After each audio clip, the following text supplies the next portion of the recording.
Salam alaikum wa rahmatullah. Aujourd'hui, on va parler ensemble de cette affaire où un homme s'est fait passer pour Brad Pitt et qui a pris 800 000 euros à une femme qui s'appelle Anne, d'accord? On en parle beaucoup sur les réseaux sociaux.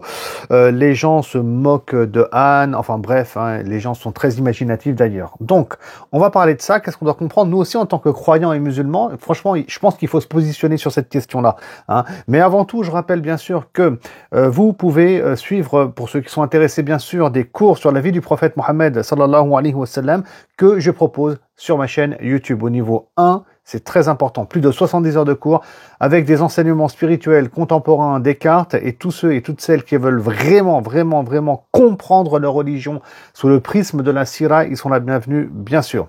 J'en profite aussi pour remercier tous ceux et toutes celles qui me soutiennent sur Tipeee. Franchement, vous êtes les meilleurs. Barakallahu fikum. Et qu'Allah subhanahu wa ta'ala vous récompense d'une belle récompense par rapport donc à cette action. Ça m'aide bien sûr à me développer dans mes projets. Maintenant, on va rentrer dans le vif du sujet, bien entendu. Voilà, cette affaire d'escroquerie. Et franchement, vous êtes inventifs. Franchement, les gens, ils font plein de vidéos. Ils en rigolent, qu'on soit musulman d'ailleurs ou qu'on ne soit pas musulman. Comment on a pu se faire escroquer 800 000 euros sans avoir vu Brad Pitt. Oui, elle a voulu l'aider. Ouais, c'est marrant. Les gens, ils se moquent. Mais ils se moquent de cette femme. Ça va loin, ça va loin, ça va loin. Moi, je vous cache pas, après, ça me fait rire des fois aussi, ces vidéos, mais quand on prend du recul, d'accord, et c'est pas une question d'être rabat-joie. Je veux pas, il y en a un, il se dit ici, ouais, les rabat-joie, on peut jamais rigoler avec les religieux. Non. Elle est victime d'harcèlement. Ou plutôt de cyberharcèlement. Parce que là, on est dans du cyberharcèlement en vérité, je pense. Parce qu'il faut quand même se rappeler de la réalité. Moi, je pense vraiment, on a une époque de malade. On perd pied, en fait, avec les réseaux sociaux. Voilà, on est là, en train de délirer, en train de rigoler. Il y a des gens, ils veulent faire du buzz sur cette affaire-là. D'accord? Ils se disent, il y a peut-être moyen de faire un buzz, voilà, de gagner beaucoup d'argent. Et puis, on s'en moque de la personne qui est victime de ça, en fait. Bon, là, c'est pas attristant seulement, mais ça fait peur, voilà, ça fait peur. Dans quel monde on est en train d'évoluer? Parce que là, il faut rappeler quand même des réalités. C'est une femme qui est ruinée aujourd'hui, elle s'est séparée de son mari, c'est pas drôle ça. Franchement, moi je pense que c'est pas drôle ça. Et il y a quand même 3 tentatives de suicide par rapport à ce qu'elle a pu vivre. Et moi ça m'interpelle. Elle est en détresse, la dame. Et une femme qui est en détresse comme ça, là, il y a des milliers de vidéos qui tournent où on se moque d'elle.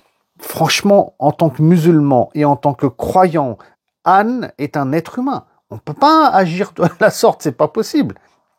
Donc c'est la société aujourd'hui qui est devenue folle.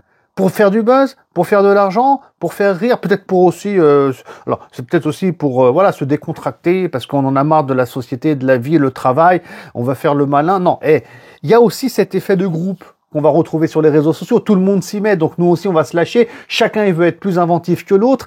Mais en fait c'est très pervers tout ça. C'est le monde des réseaux sociaux. Mais cette femme, elle existe, on est dans du réel. C'est une femme qui est ruinée. Elle a tenté de se suicider. Donc moi, je me dis plusieurs choses ici. Première chose, la ministre du numérique. Il y a une ministre du numérique en France. Je pense que vraiment c'est important que ici elles prennent les choses en main et que il y a une action qui soit menée, une politique qui soit menée aussi dans ce genre de situation d'escroquerie de gens qui sont victimes. Je pense qu'on parle de cyberharcèlement. Maintenant, il y a des règles et des lois. Moi, je les connais pas, mais peut-être qu'il faut passer à une forme d'application. Très sincèrement. Moi, j'ai bien aimé aussi Libération, qui parle d'une lanceuse d'alerte quelque part. C'est-à-dire qu'au lieu de se moquer d'elle, ouais, c'est peut-être une lanceuse d'alerte. Il y a d'autres gens qui se font escroquer. Alors, certainement pas des 800 000 euros, j'imagine, ça c'est clair. Mais voilà, il y en a, ils se font escroquer des 1000 euros, des 5000 euros, des 10 000 euros, des sommes. Et donc, oui, lanceuse d'alerte. Qu'est-ce qu'on fait avec donc les réseaux sociaux, toutes ces arnaques? Et il faut comprendre quelque chose aussi, parce que la dame, elle a 52 ans. Moi, j'ai 48 ans à l'heure où je fais cette vidéo. Il y a des gens, voilà, c'est la génération X en fait. Voilà, ils n'ont pas forcément l'habitude avec les montages photos, ils vont pas y voir très clair, c'est complexe. Ceux qui ont la soixantaine, c'est pire encore.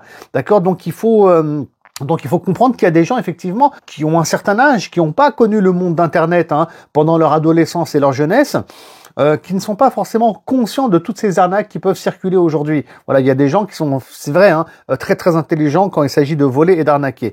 D'accord? Donc, franchement, j'ai envie de dire aussi maintenant en tant que musulman, on est face à des êtres humains. D'accord? on peut pas rire de tout, voilà, en tant que croyant, bien sûr, hein. Alors peut-être qu'en France, on peut rire de tout, selon les lois et les règles, enfin bref, hein, mais nous, en tant que musulmans, voilà, on va pas rire de tout. Il y a des choses, on peut comprendre que ça nous fait sourire parce qu'il y a des gens qui font les malins sur les réseaux sociaux. Moi, je vous cache pas, mais est-ce que nous, on doit rire de ça et participer à cette dynamique? Là, je dis non, non, non, non, non, stop, quand même.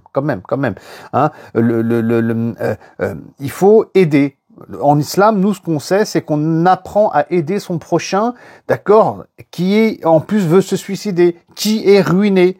Voilà, la personne, elle a peut-être des enfants, elle a une famille. Imaginez la famille et les enfants qui voient ça, mais on est en train de tuer la personne en fait. Hein. On participe quelque part à un meurtre numérique, un assassinat numérique. Demain, elle se suicide, on fait quoi? Enfin, vous faites quoi? Tous ceux qui se sont moqués d'elle, vous aurez du sang sur la main, un peu, de façon moins directe. Vous aurez participé à ça. Moi, je dis ça, je dis rien, mais moi, ça m'interpelle. Moi, j'ai pas envie de participer à ça personnellement. Donc, je dis, faisons attention. On peut tous commettre des fautes, et je pense qu'on fait une faute ici en faisant des vidéos, en se moquant d'elle. Et puis enfin, voilà quoi, normalement, en tant que musulman, croyant, sous le prisme de cette fraternité humaine, bon, ben écoutez, on est censé l'aider, donc j'espère qu'il y a des gens qui vont l'aider, des musulmans, si c'est pas le cas, des gens qui ne le sont pas, mais qui vont l'aider, qui vont l'accompagner dans sa détresse, hein. Et puis c'est ça aussi, la meilleure des manières pour faire ce qu'on appelle la da'wa, en fait. C'est ça, transmettre le message de l'islam. C'est pas avec du blablabla, blablabla, et on parle de Dieu et de l'islam, mais c'est à travers des actions concrètes, réelles, d'entraide, hein, et quelle que soit la personne, bien sûr, qu'il y a en face. Voilà ce que je voulais dire. Pour moi, c'était important de rebondir sur, on va dire, cette histoire. Eh ben, écoutez, qu'Allah subhanahu wa ta'ala lui vienne en aide, hein, et je vous dis, et puis aussi à tous ceux et toutes celles, hein, qui sont victimes d'escroqueries, et je vous dis à très bientôt pour une prochaine et nouvelle vidéo. Salam alaikum wa rahmatullah.